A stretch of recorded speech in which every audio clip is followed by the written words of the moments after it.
Aê! Salve, salve, meus amigos, salve, salve, minhas amigas. Deixa eu só ajeitar a câmera aqui só um minutinho para ficar melhor de todos vocês nos virem. Só um instante.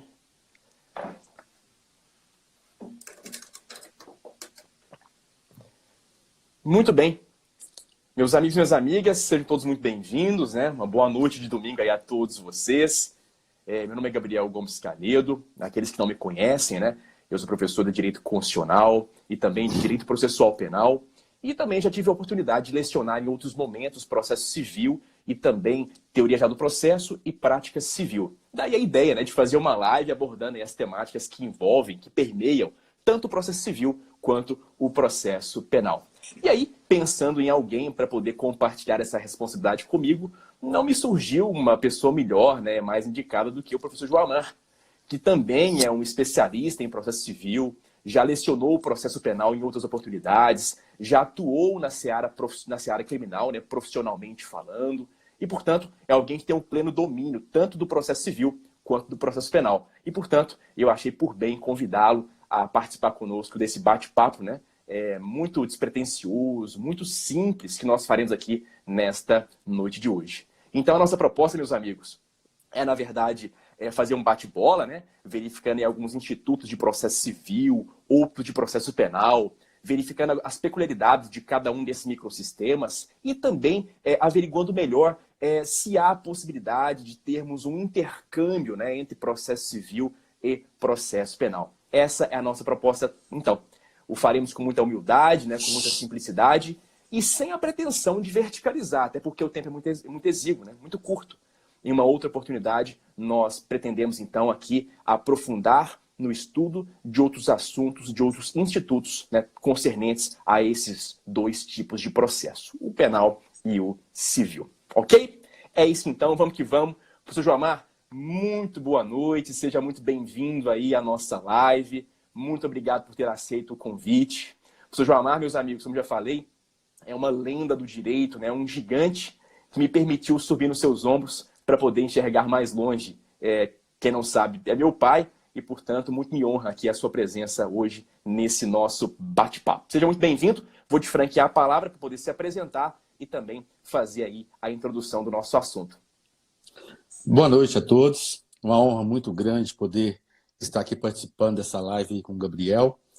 E minha função, eu vou exercer essa função, sou juiz aqui em Minas Gerais, em Patos de Minas, e também professor no Centro Universitário de Patos de Minas.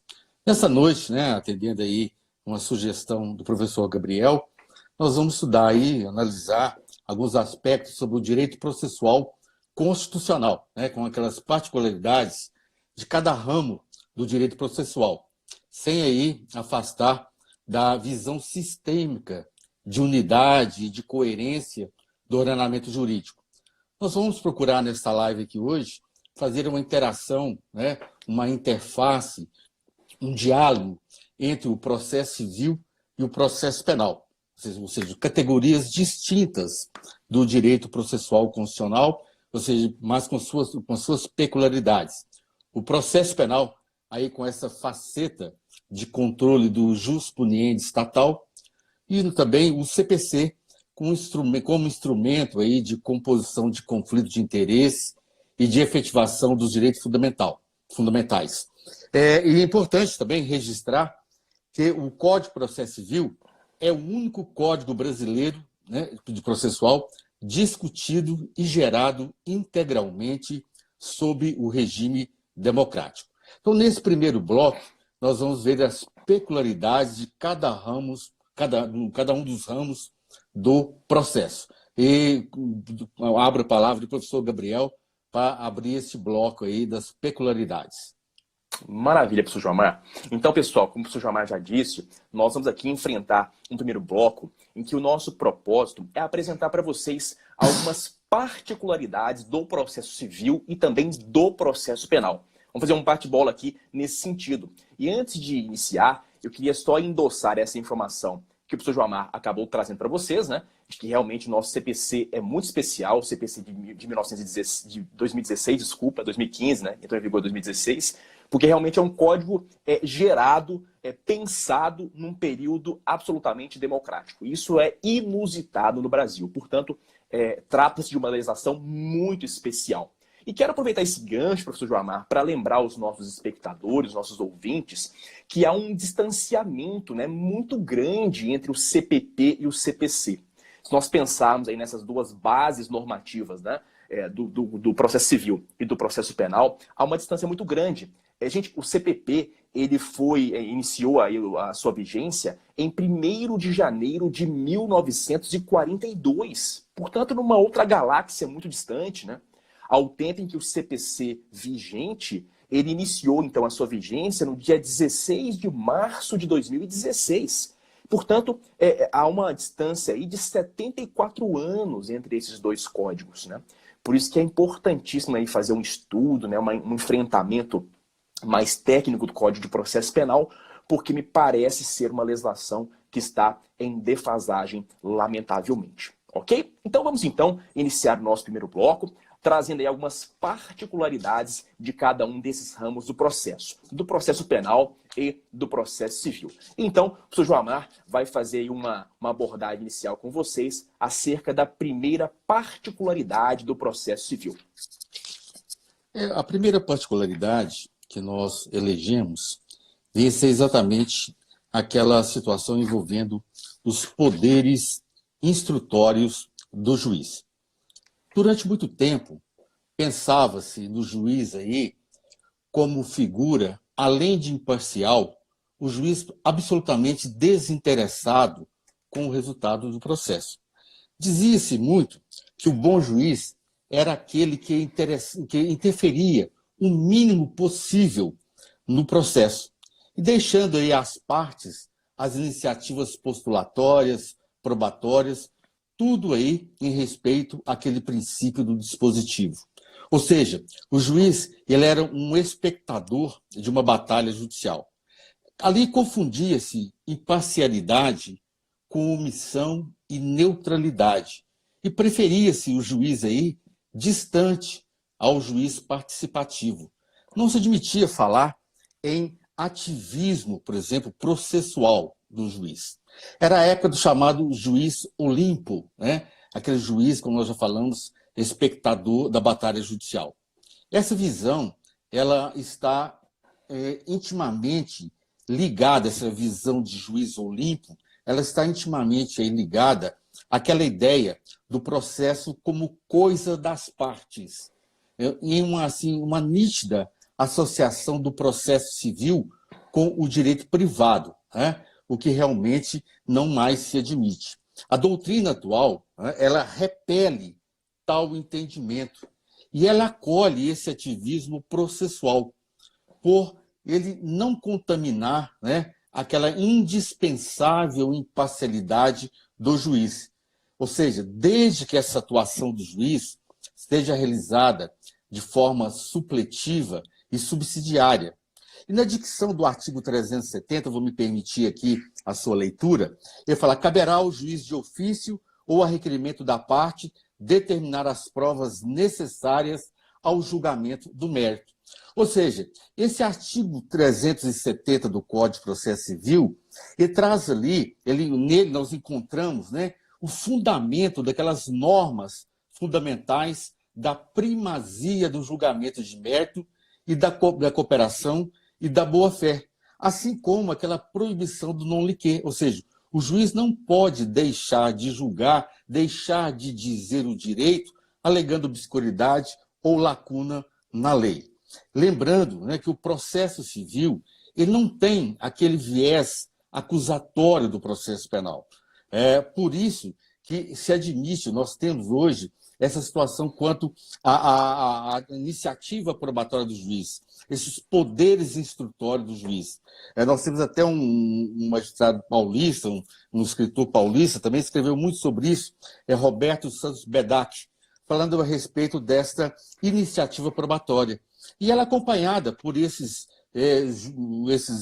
doutrinadores, como, por exemplo, Alexandre Freitas Câmara, Fred Didier, né? dentre outros, entende dessa iniciativa probatória, que não há ali uma inconstitucionalidade, como algumas pessoas costumam defender que nesse aspecto.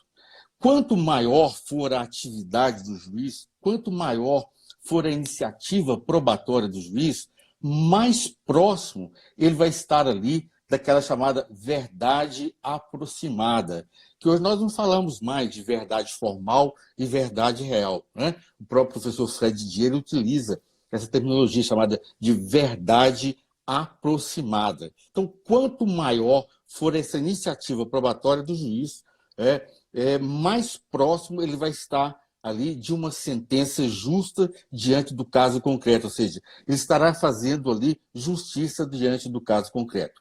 Então, esta é uma particularidade do processo civil em relação ao processo penal. Muito interessante, que bacana. Agora, gente, muita atenção, porque olha só, no processo penal, e eu vou trazer aqui um entendimento para vocês, que é um tanto quanto mais seguro, né? Aquele que vai te dar segurança para poder militar na prática e eventualmente enfrentar aí algum certame de concurso público. O processo penal, todos vocês já devem saber, ele se orienta a partir do princípio acusatório. E isto hoje, inclusive, está expresso no CPP. Vale lembrar que foi inserido no Código o artigo 3º-A, né, pelo pacote de crimes, pela Lei 13.964 de 2019, em que consta nesse dispositivo a adoção expressa pelo legislador acerca do princípio acusatório. Pois bem, o que este princípio acusatório quer estabelecer?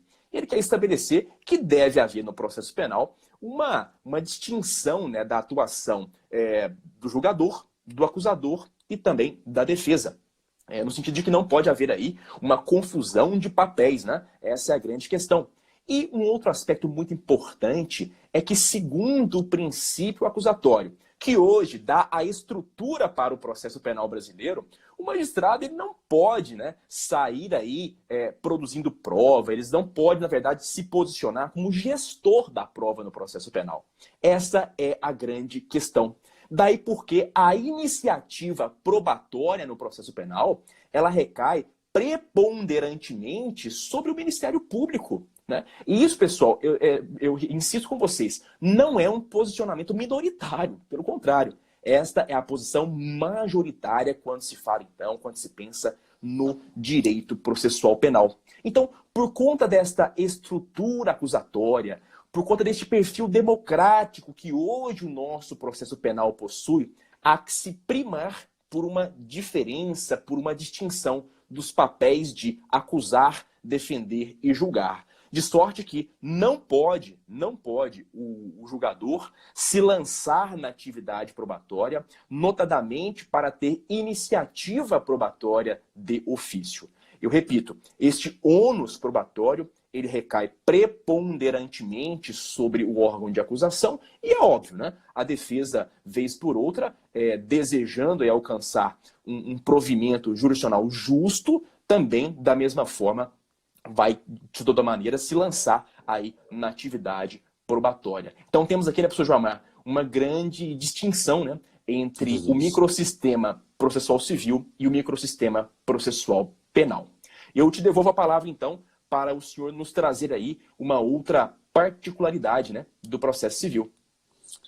A outra particularidade, dentre várias, né, mas nós elegemos para trazer aqui nessa noite, esse é do negócio jurídico processual, né? Esse mecanismo de autocomposição das partes em adaptar o procedimento aos interesses próprios, valendo-se ali do que nós chamamos hoje de autonomia privada, e não mais de autonomia da vontade. Por que autonomia privada? Porque a autonomia privada vem ser a autonomia da vontade, né, permeada, limitada pelos direitos fundamentais. Então, hoje, o que se utiliza a terminologia vai ser essa autonomia privada.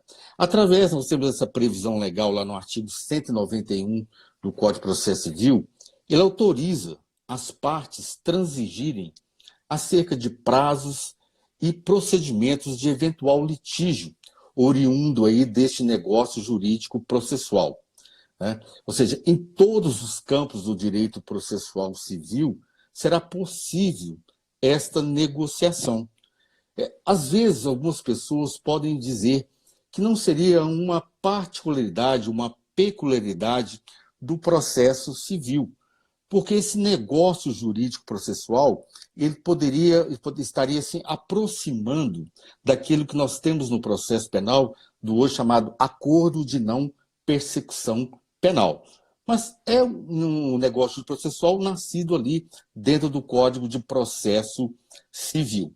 Dentro desse negócio jurídico processual, que para nós é uma peculiaridade aí do Código de Processo Civil, nós temos ali, como, por exemplo, estabelecer a cláusula sem recurso, né? Desde, naturalmente, que é bilateral. Ou seja, somente haverá decisão de mérito no primeiro grau de jurisdição. Ou seja, isso é plenamente possível. Estipular lá a respeito de renúncia ao direito de interpor recurso, né? De interpor recurso, aspecto de dispensar determinada prova, como, por exemplo, a prova pericial, adotar uma prova pericial menos complexa, né, mais sintética, convencionar aí, desculpa, a respeito da distribuição do ônus da prova, né, eleição de foro, né, em que deve ser aí processada e julgada as ações, ou seja, até isso já era previsto, já sempre foi previsto no nosso ordenamento jurídico, mas é possível, nós podemos continuar isso utilizado. A respeito aí da cláusula, né, que estabelecer cláusula compromissória para submeter a lide, a arbitragem. Isso também, ou seja, um negócio jurídico pré-processual. Tá?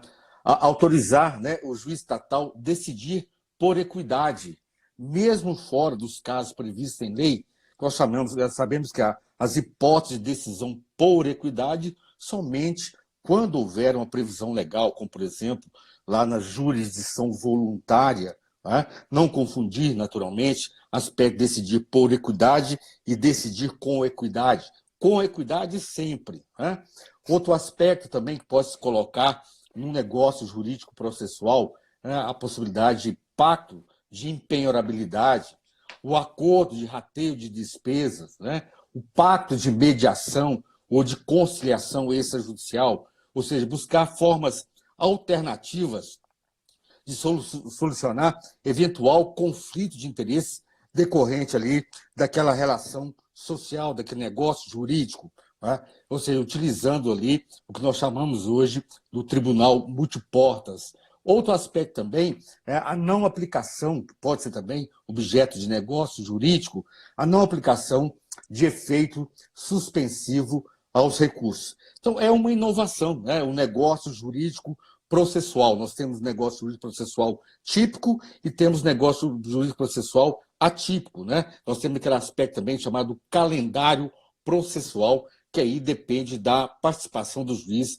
da homologação do juiz. E o negócio jurídico processual não. A intervenção do juiz, ou seja, o controle do juiz em relação ao negócio jurídico processual, vai ser um controle de legalidade, independe de homologação. Então, para nós, né, é uma peculiaridade aí do direito processual civil a respeito do negócio jurídico processual. Joia.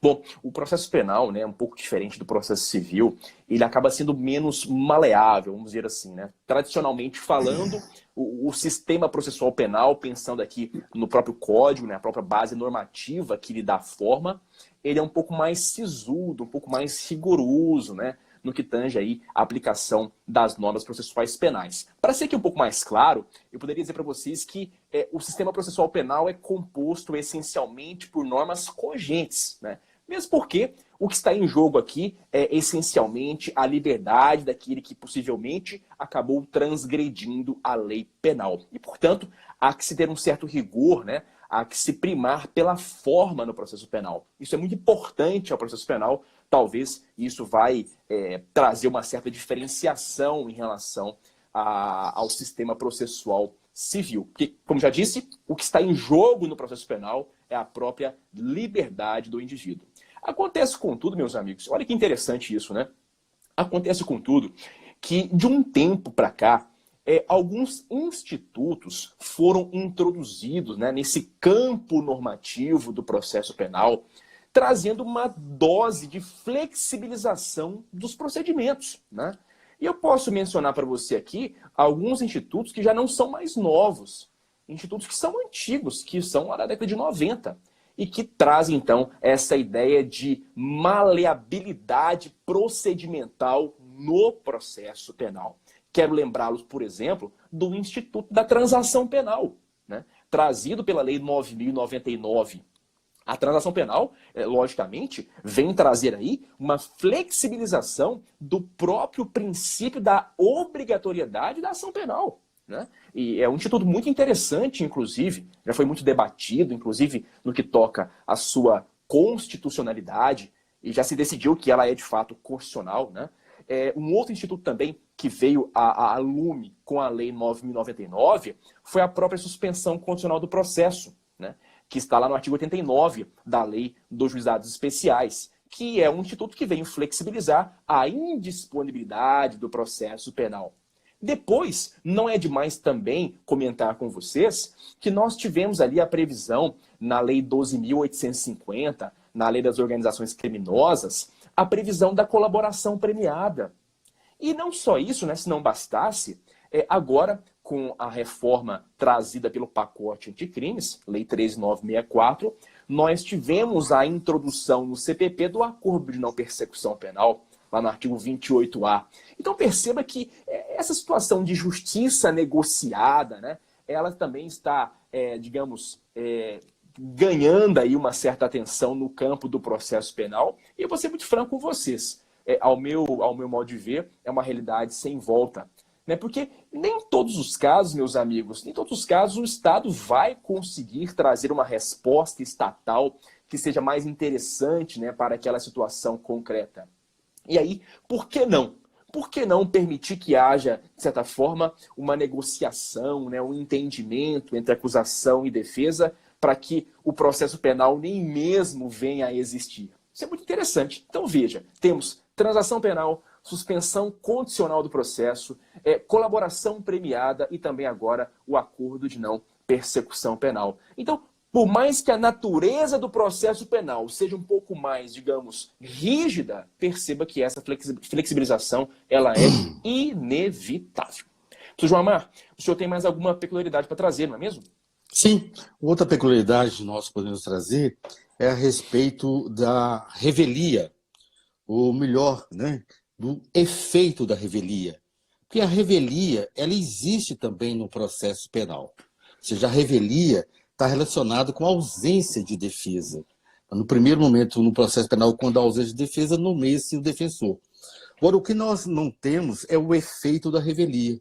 Então, a revelia, nós sempre falamos isso em sala de aula com os alunos, não confundir revelia com efeito da revelia.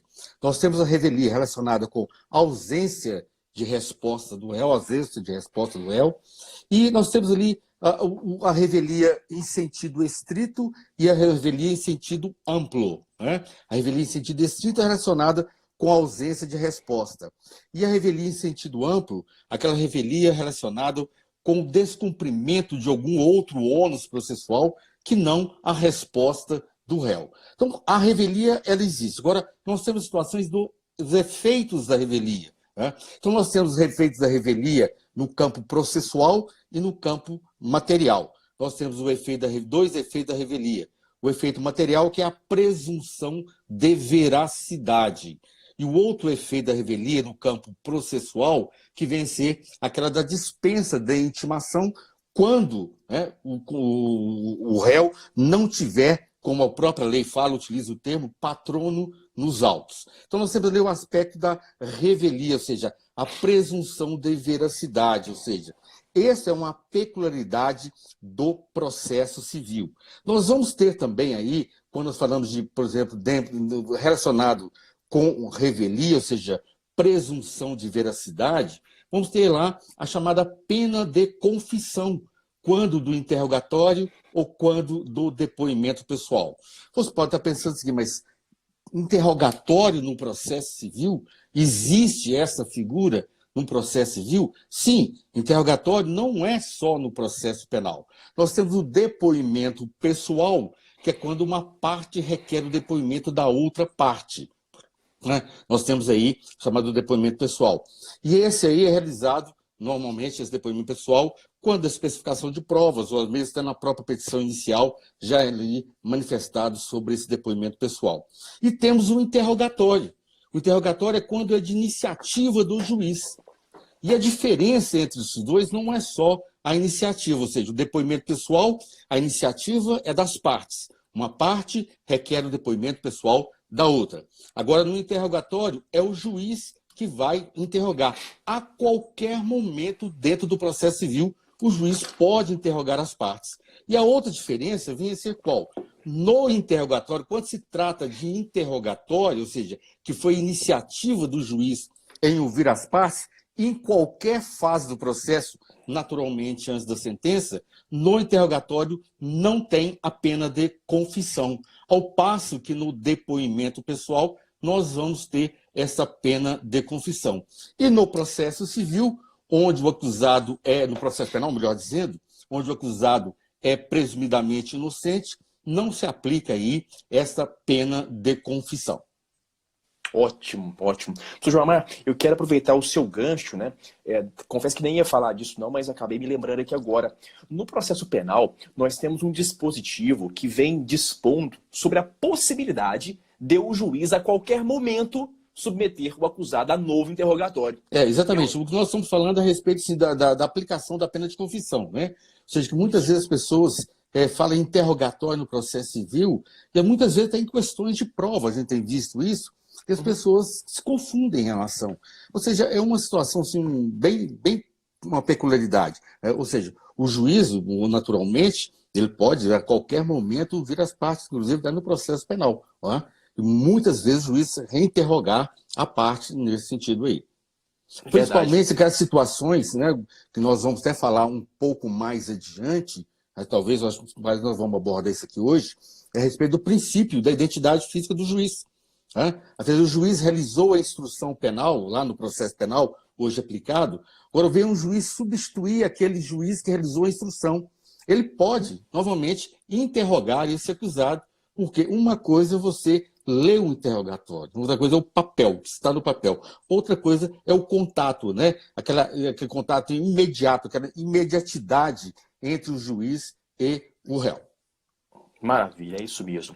Bom, antes de prosseguir, só quero saudar aqui alguns amigos, né? Vários passaram por aqui, mas estou vendo aqui na minha tela, doutora Maísa Porto, Ana Luísa Campos Melo, né? Sejam todos muito bem-vindos, meus amigos. É uma honra muito grande, viu? Contar com todos vocês aqui. Muito obrigado mesmo.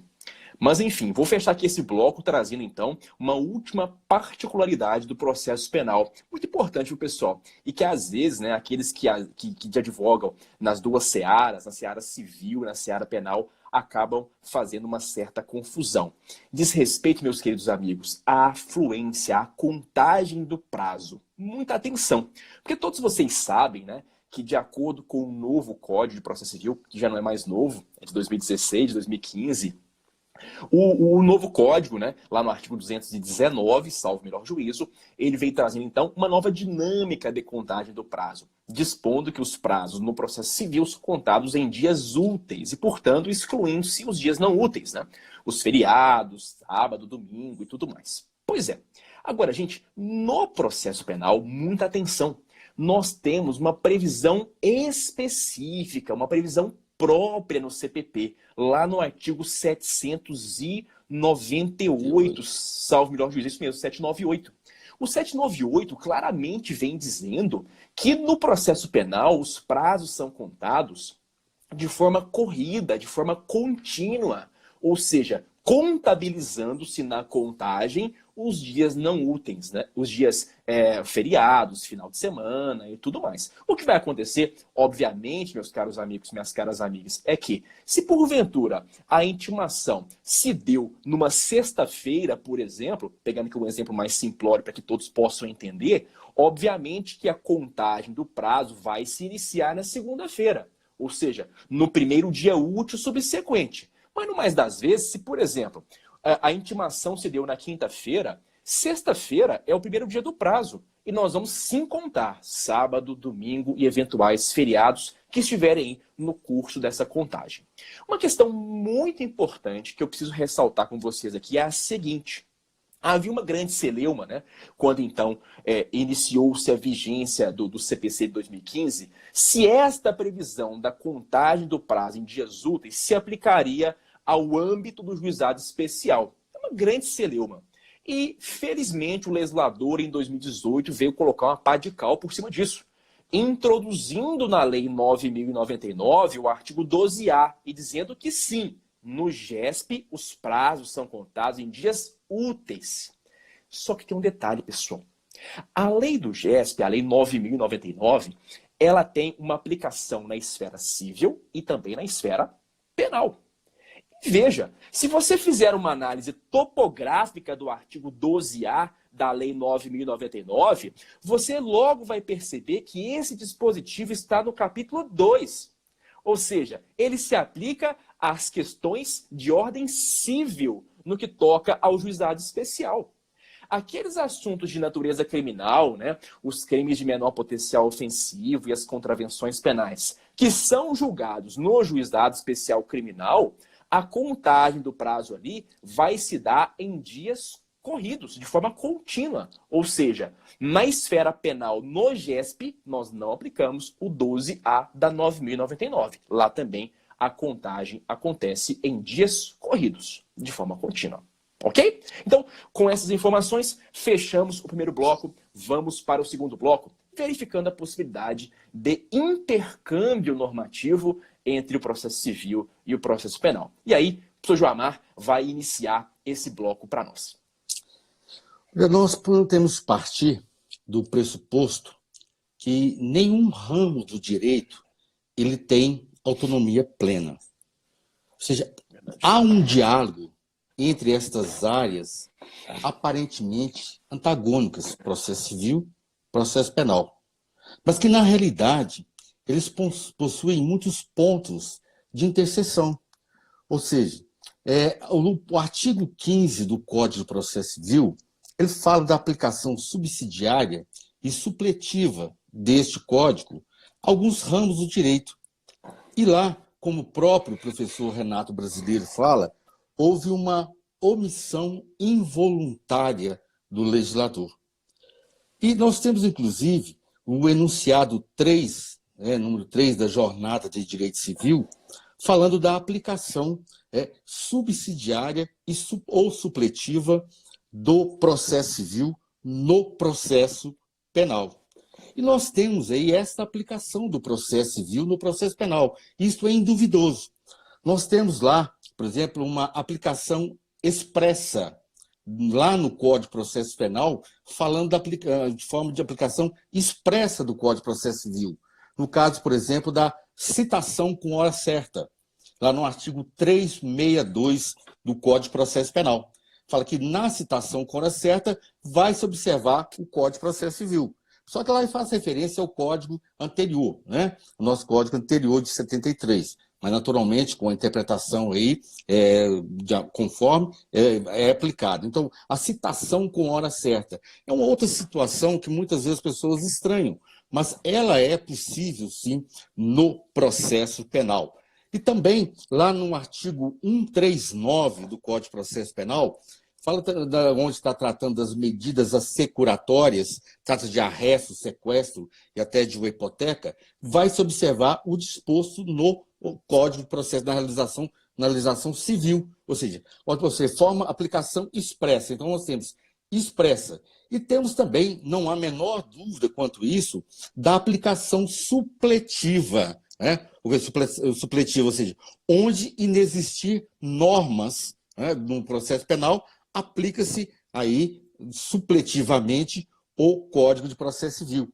E também a aplicação subsidiária, ou seja, aplicar-se o Código de Processo Civil para auxiliar a uma norma existente aí no processo penal. Como, por exemplo, nós podemos trazer a respeito lá da réplica, né? Ou seja, da impugnação, da juntada. Ou seja, quando se apresenta a resposta do réu no processo civil, vai se ouvir lá o autor. A mesma situação tem-se observado isso, essa aplicação aí no Código de Processo Penal, que vem a ser quando apresenta a defesa, o juiz, antes de receber denúncia, vai ouvir o réu, depois da manifestação do réu, da impugnação do réu, ele ouve o Ministério Público. Muitas vezes já fomos questionados a respeito de adotar essa postura, Mas, ou seja, é de uma aplicação aí supletiva, né? Supletiva do Código de Processo Civil. Ou seja, foi apresentada uma resposta do réu lá no processo penal, uma resposta à condenação. Alegou-se-lhe situações, fatos impeditivos ou extintivos do direito de acusação, ou foi juntados documentos. O juiz, naturalmente, deve se ouvir o autor, ou seja, a acusação nesse sentido. Bacana. É curioso porque, na verdade, me parece claramente que houve um grande equívoco do legislador, né? Lá no artigo 15, quando ele fala que o CPC se aplica subsidiariamente e supletivamente à esfera eleitoral, administrativa, mas deixa de falar, deixa de mencionar o processo penal. E claramente foi uma omissão, né? Foi um esquecimento do legislador, com certeza, porque sabemos da possibilidade, então, de aplicação subsidiária. Eu só chamo a atenção, meus amigos e amigas, porque quando se utilizar do CPC, né, para aplicá-lo subsidiariamente ou supletivamente ao processo penal, é preciso ter um certo cuidado para que haja aí uma harmonia, né, com os preceitos do processo penal. Nós não podemos aplicar o CPC ao CPP, né, ao processo penal, desnaturando o microsistema processual penal. Isso é muito importante. Particularmente, eu sou defensor, né, e acredito ser possível, sim, defender aquela existência de uma teoria geral do processo. Eu defendo muito isso, tá? E até já lecionei essa disciplina. Alguns doutrinadores são um pouco mais rigorosos, como, por exemplo, o professor Auri Lopes Júnior, sustentam que isso não seria interessante. Não seria interessante para a ciência processual penal. Mas eu vejo que é possível sim, né? Desde que nós tenhamos aí uma certa compatibilidade, uma certa observância da essência, da estrutura do processo penal. E eu vou lhes trazer aqui, por exemplo, um ponto de contato. Uma situação em que há nitidamente uma interface, um intercâmbio entre processo civil e processo penal. Por exemplo, pessoal, fala-se expressamente no CPP, no artigo 225 do Código do Processo Penal, fala-se na possibilidade de antecipação de prova. Produção de prova antecipada. E o exemplo clássico aqui, certamente vocês vão se lembrar, é aquela situação em que se tem uma testemunha ocular dos fatos, esta testemunha está enferma, em vias de falecer. Ora, por que não fazer ali uma produção antecipada de prova em ordem a ouvir essa testemunha? Pois é plenamente possível. O dispositivo é claro nesse sentido. Só tem um problema. O CPP não traz um procedimento dizendo como é que isso vai acontecer. E aí é preciso se socorrer do processo civil, lá no artigo 381 a 383, porque ali o CPC veio trazendo o procedimento para esta produção antecipada de provas. Professor João Amar. Uma outra possibilidade aqui, a respeito do intercâmbio normativo, nós poderíamos falar a respeito do Instituto, até aparentemente novo no sentido de que agora está tipificado no novo Código de Processo Civil, que é a chamada ata notarial, muito pouco ainda explorada pelos advogados. Não é? Aquela ata notarial prevista no artigo 394, que ele fala a respeito do tabelião. O tabelião ali ele vai funcionar como uma testemunha qualificada, chamado assim. Ele vai atestar ou documentar, sem emitir juízo de valor, a existência ou modo de existir de algum fato. Está lá nessa chamada a ata notarial. Está com um meio de prova típico no Código de Processo Civil, que nós não tínhamos isso lá como modo típico. Assim como nós, abrindo um parêntese, nós não tínhamos no Código de Processo Civil a chamada prova emprestada como um meio típico. Nós utilizávamos o quê? O processo penal aplicando ao processo civil. Então, quando se falava de prova emprestada, nós não tínhamos essa norma no Código de Processo Civil anterior. Então, nós íamos lá no Código de Processo Penal para aplicar ali isso a respeito da prova emprestada. Então, esta ata notarial, em razão dessa boa-fé, a boa-fé chamada fé pública, nós temos aí do tabelião, a autenticidade, há ali uma presunção de veracidade. E essa ata notarial, ela tem sido utilizada no campo do processo penal como prova preconstituída ou, no mínimo, como início de prova, principalmente, por exemplo, nos crimes contra a honra praticados aí nas redes sociais, né? As chamadas aí fake news, né? Que são hoje também até buscado através da ata notarial, e até nos crimes de pedofilia. Naturalmente que a ata notarial ela não pode substituir, não pode simplesmente atestar, substituir um exame de corpo de delito num crime de homicídio. A ata notarial, o tabelião, ele não pode ali indiciar, tipificar, ele vai simplesmente atestar, né, o que ele viu, né, o que ele presenciou, ou o que ele viu, sem emitir nenhum juízo de valor. Até porque esse aspecto de indiciamento, né, de tipificação, isso compete ao Ministério Público, o caso de indiciamento, ao delegado, e na eventual situação da denúncia tipificar, ao Ministério Público, sujeito aí a esse controle jurisdicional. Então, é essa ata notarial que é muito pouco utilizada, infelizmente, mas poderia bastante, você substitui muitas vezes as testemunhas, né? Muitas vezes utilizado hoje a ata notarial, um aspecto lá da usucapião extrajudicial, em várias situações envolvendo acidente de veículos, e também era sendo utilizada lá na materialização do crime, lá no processo penal. Então fica aí essa possibilidade desse intercâmbio normativo, mais uma, dentre várias, né, no direito processual civil e o processo penal. Professor João, é uma pergunta interessante, né, que já me foram feitas em outras oportunidades, e eu quero aqui aproveitar para compartilhar isso com os nossos espectadores, é a seguinte: seria possível se valer de uma escritura pública declaratória para emprestar a ela valor de prova testemunhal no processo penal? Olha, isso é questionado, né? Uma situação de escritura declaratória.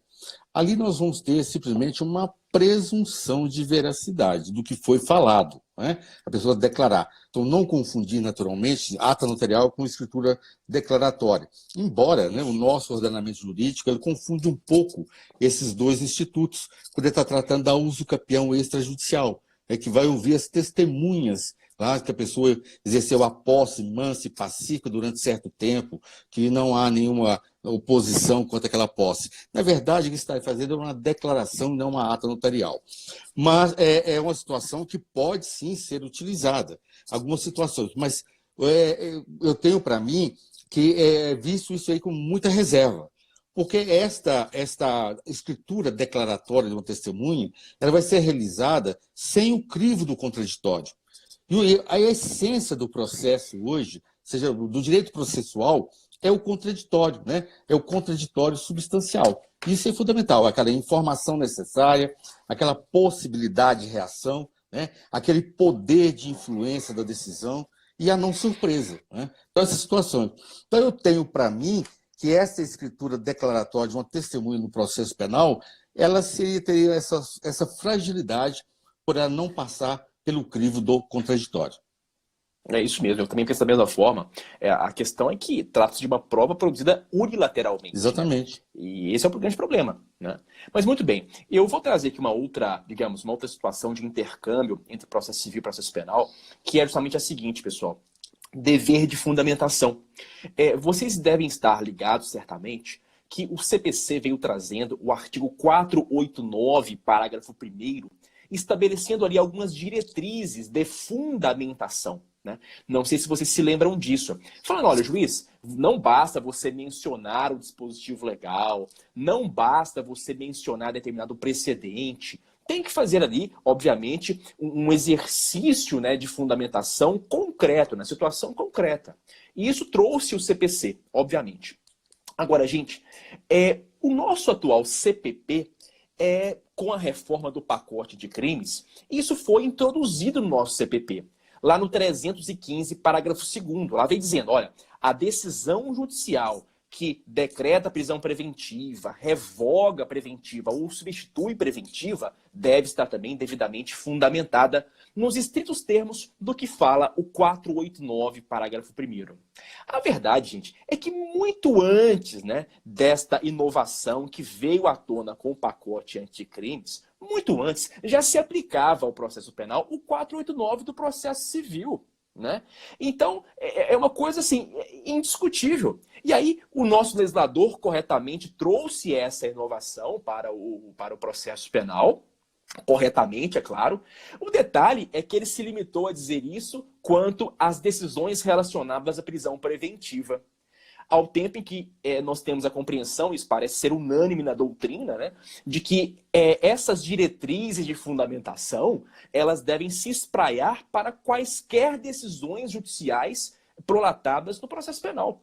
Ponto. Né? Esse é o grande detalhe. Então veja que há nesse ponto aqui um contato entre processo civil e processo penal.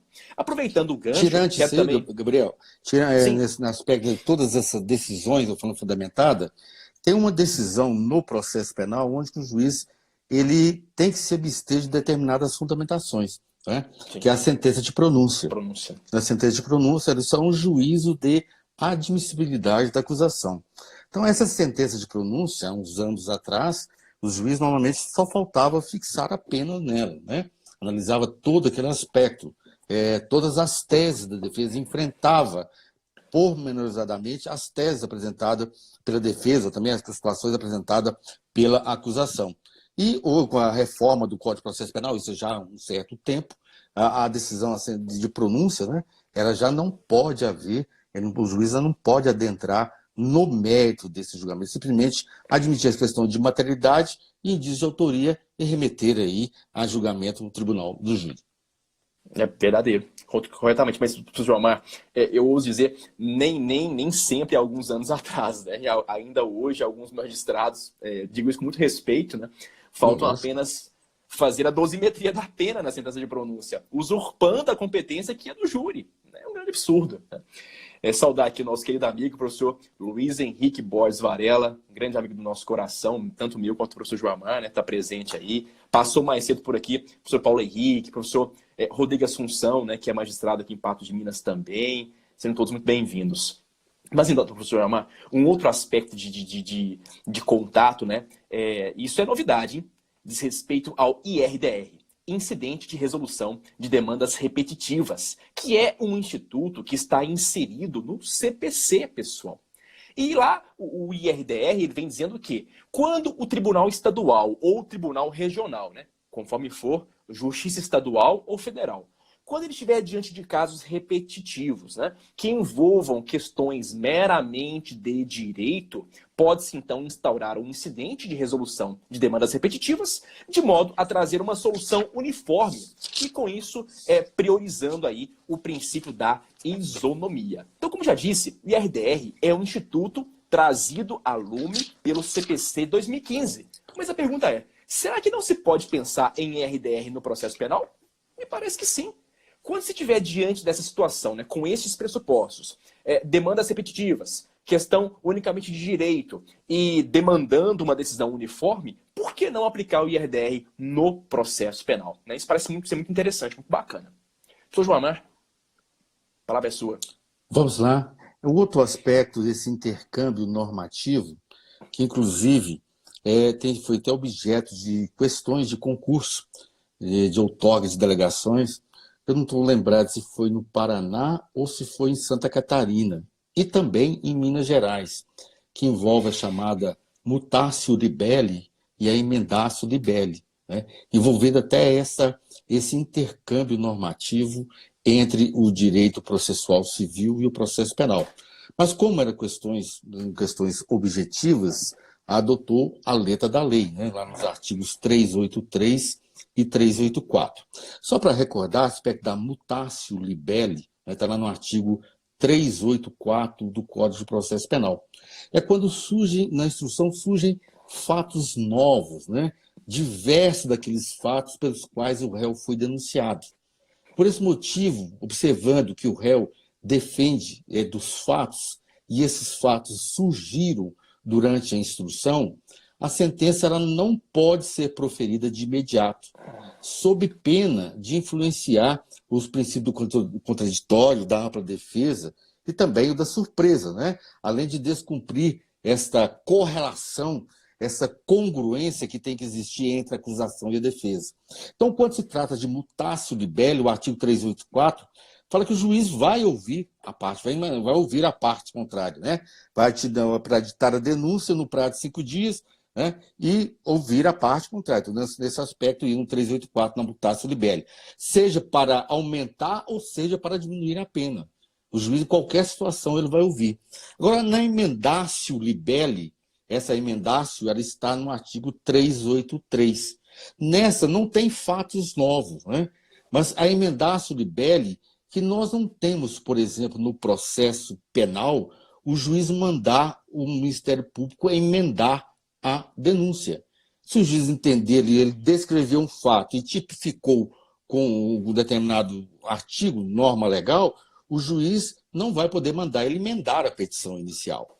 No momento do juiz exercer este controle, né, sobre a acusação, é exatamente nesse momento da emendatio libelli.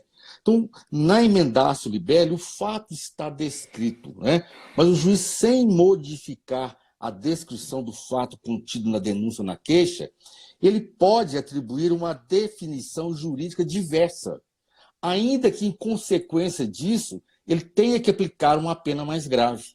Só que na emendatio libelli, não fala do juiz ouvir a parte contrária, estabelecer o contrário. Então, pode ocorrer, no caso da emendatio libelli, aquela decisão aí de surpresa. E um dos fundamentos do Código de Processo Civil é da decisão do direito processual, de modo geral, podemos dizer assim, é da decisão não surpresa. Então, defende-se hoje, né, defende-se a corrente majoritária na doutrina e até alguns julgados, a respeito que, tanto na mutatio libelli quanto na emendatio libelli, tem que se estabelecer aí o contraditório, tem que se ouvir a outra parte. Ainda que na emendatio libelli não tem fato novo, mas ele está atribuindo uma definição jurídica diversa. E ele pode, ainda que ele tenha que aplicar a pena mais grave. Então, na emendatio libelli não há esta previsão, não há essa previsão lá no artigo 383, como existe na mutatio libelli do artigo 384. Então, ou seja, para buscar aquela, nós falamos hoje, daquela coerência do ordenamento, aquela unidade de coerência no ordenamento jurídico, e observando aí o contraditório substancial, que é a essência do processo. Não é? Nós podemos dizer hoje, qual que é a essência do direito processual, do processo? É o contraditório. Então, deve-se observar isso aí. Mas numa prova objetiva, né, se porventura uma prova objetiva, como foram essas duas situações, coincidentemente, né, envolvendo mutatio libelli e emendatio libelli, na emendatio libelli não há aí esse estabelecimento do contraditório, pela dicção do artigo 383 do Código de Processo Penal. Muito bem lembrado, professor Joamar. Vamos fazer o seguinte, vamos para o nosso terceiro e último bloco, pessoal, em que nós vamos tratar aqui de casos práticos, né, em que às vezes os juristas, operadores do direito fazem confusão entre institutos do processo civil e do processo penal, quando não se tem, então, esse intercâmbio normativo. Eu vou, então, professor Joamar, trazer aqui para o meu primeiro caso, e vamos nos limitar a um apenas, né, para cada um de nós, porque nós já estamos com 53 minutos de live. Então, vou trazer aqui o meu caso prático, uma situação que me aconteceu em que o operador do direito fez uma grande confusão. Certa feita, uma colega advogada me ligou e falou: Gabriel, estou te indicando, era um caso penal, porque eu acho que você tem mais condições de trabalhar nele e tudo mais. O cliente já foi citado, né? E está fluindo, então, um prazo para poder apresentar a resposta à acusação. Beleza. E aí, ele chegou ao meu escritório, eu fui analisar direitinho a situação e constatei que, na verdade, já havia se exaurido o prazo. Porque a colega disse assim, ó, Gabriel, fica tranquilo, porque, na verdade, o prazo ainda não se exauriu na medida em que não houve a juntada aos autos do mandado citatório cumprido.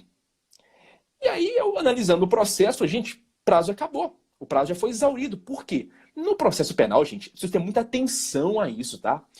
O termo inicial da contagem do prazo é diferente do processo civil. Lá no processo civil, de regra, né, tem outras variações normativas, mas de regra, o prazo é contado a partir da juntada do mandado cumprido nos autos do processo. No processo penal, não. Existe uma súmula aqui do Supremo, que é a súmula 710, salvo engano, isso mesmo, 710 do STF, que vem dispondo claramente que o prazo é contado a partir da data da intimação pessoal do acusado e não da juntada aos autos do mandado cumprido. Então, muita atenção, tem muito jurista bom, viu, que se embanana com essa questão. Doutor João. Perfeito. Uma outra situação muito próxima à situação nesse sentido é a respeito do assistente técnico no processo civil e no processo penal. Lá no processo civil nós temos, né, o artigo 465, parágrafo 1º, fala a respeito do juiz. Quando ele defere a prova pericial, ele vai nomear perito e facultar às partes a indicação de assistente técnico. Ou seja, a indicação de assistente técnico é antes. Tá? E no processo penal é o contrário. No processo penal, o assistente técnico é após a apresentação do laudo. Isso não foi nenhuma nem duas vezes que houve impugnação a provas periciais em processos nos quais nós trabalhamos, alegando isso, que não foi observado o princípio do contraditório, que não foi facultado a indicação de assistente técnico para acompanhar aquela prova pericial. E lá no processo penal, está lá no artigo 159, parágrafo 4º.